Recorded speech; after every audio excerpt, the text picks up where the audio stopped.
এই ছেলেটা কে রে? একবার সরিও বললো না। আরে তোর তো ভাগ্য ভালো, ওর সাথে তোর কথা হয়নি। কখনো কাউকে ভালো কিছু বলেছে বলে তো আমার মনে হয় না। দেখলাম ক্লাসে একা একা বসে, কেউ সাথে কথাও বলে না। Excuse me. হ্যালো। জি আমি। আমার কলমটা পড়ে গিয়েছে। তো কি হয়েছে? তো উঠিয়ে দিন। আমি কলম উঠাবো? আচ্ছা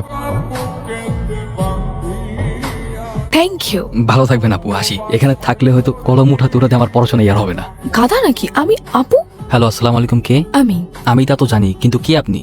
আমার পরিচয় জেনে আপনার কি হবে? আপনি আপনার পছন্দ মতো আমাকে একটা নাম দিয়ে দিন না। আশ্চর্য, আমি তো আপনাকে চিনি না, নাম কি করে দেব? চেনেন না চিনে যাবেন, কথা বলতে থাকেন, আস্তে আস্তে এমনিই চিনে যাবেন। আমি একজন অপরিচিত মেয়ের সাথে কেনই বা কথা বলবো? কারণ পরিচিত কেউ তো আপনার সাথে কথা বলে না। একজন অপরিচিত মানুষ আপনার সাথে কথা বলতে চাচ্ছে, তাতেও আপনার সমস্যা। ওয়েট, আপনি মেবি আমার ভার্সিটির কেউ, রাইট? যদি বলি হ্যাঁ। আচ্ছা, তা আপনি যদি আমার ভার্সিটির কেউ হয়ে থাকেন তাহলে তো আপনাকে খুঁজে বের করে আমার বাম হাতের খেল। তাই নাকি? কিন্তু আপনার তো কোনো ফ্রেন্ডসই নেই, তাহলে আমাকে কিভাবে খুঁজে বের করবেন? তা অবশ্য ঠিক, কিন্তু চেষ্টা করলে তো সৃষ্টিকর্তাকে খুঁজে বের করা যায়, আর আপনি তো সামনে মাটির মানুষ। ওকে, তাহলে ডিল ডান। দেখি খুঁজে বের করুন।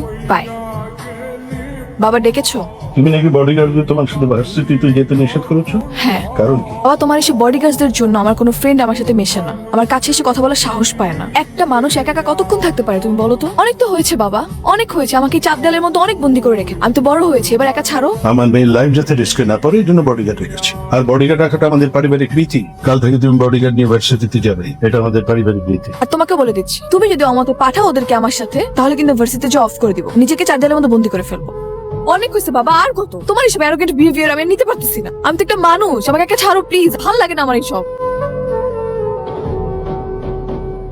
কেসটা কি রান ভাই? রাত বেরোতে তো আপনার হাসাহাসি শব্দে ঘুমানো যান। কি বলেন ভাই? ওই হাসাহাসি করলাম না, কেসটা আমি একটু বুঝতেছি, তার নারী ঘটিত বিষয় মানুষ। তেমন কিছু না। আসলে হয়েছে কি, ওই ভার্সিটির ফ্রেন্ড, আমরা একসাথে পড়ালেখা করি, ওই লেখাপড়া নিয়ে ডিসকাস চলতেছিল। ও আচ্ছা, লেখাপড়ার বিষয়। না, এটা ভালো, তবে প্রেম ভালোবাসা কিন্তু ভালো না। প্রেম মানুষকে ধ্বংস করে দেয়। হ্যালো, কোথায় তুমি? আমি তোমার কথা মতো ইউনিভার্সিটির পিছনে যে পার্কটা আছে না, সেখানে চলে আসছি। আজকে ওকে দেখা হবে না আমাদের? হ্যাঁ আসবো তো, কিন্তু আগে দেখি তুমি তোমার বুদ্ধি দিয়ে আমাকে খুঁজে বের করতে পারো কি। যদি বের করতে পারো তাহলে তো দেখা হয়েই যাবে, আর যদি না পারো তাহলে তোমার কপাল খারাপ। তোমাকে কিন্তু ব্ল্যাক শার্টে আছে খুব হ্যান্ডসাম লাগতেছে। আমি কতদিন যাবত পাগলের মতো তোমাকে খুঁজতেছি। কেমন মানুষ তুমি? একবারের জন্য সামনে আসতেছো না? শুধু শুধু ভয়েস শুনে কি তোমাকে ট্রিট করতে পারবো নাকি? এত আকুল হয়ে গেছো কেন আমাকে দেখার জন্য? হ্যাঁ, যখন সামনে থাকি তখন তো একটু পাত্তাও দাও না, ঘুরেও তাকাও না। এখন তো কি? হ্যাঁ, আমি যদি সত্যি সত্যি তোমাকে চিনতাম তাহলে তোমার উপর থেকে আমার চোখ কখনোই সরাতাম না। তোর এই অপমান আমি কোনোভাবে নিতে পারতেছি না, বুঝছস? তুই মাইর খাই ফিরে আসছিস। আমি হলে কি করতাম জানিস? বাদ দে, তোর এই নিয়ে আমাকে একটা রিভেন্স নেওয়া লাগবে। রিভেন্স বুঝতেছিস না? তুই ওর কারণে মাইর খাইছস, সেম তুই ওর একটা মাইর দিবি। আর আমি জানি ও এখন বডিগার্ড ছাড়া ভার্সিটিতে আসে।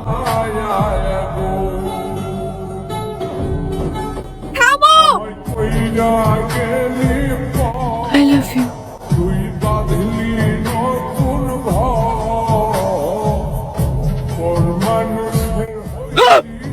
কি হলো রেন ভাই, আপনি এরকম চিল্লাচিল্লি করতেছেন কেন? আপনি কি ভূত দেখছেন নাকি?